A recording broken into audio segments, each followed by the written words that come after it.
Hello, আজকে আমি এসেছি মায়ের বাড়ি, মানে আমার নিজস্ব বাপের বাড়ি। আর আজকে আমার জন্য মা কী কী রান্না করেছে দেখো।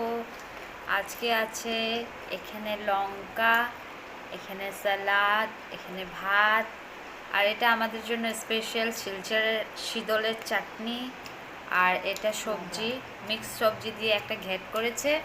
আর এটা মাছের ঝোল। আর এটা ডাল।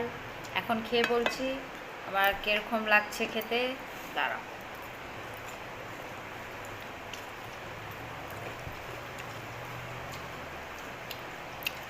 টেস্টি টেস্টি, দারুণ হয়েছে একদম। আর শীতল চাটনি তো বলে বোঝাতে পারবো না, আপনারা খেয়ে নিজেই বুঝতে পারবেন। আহা, মনটাই ভরে গেল। এখন খেয়ে খেয়ে আমরা বলছি বাই বাই।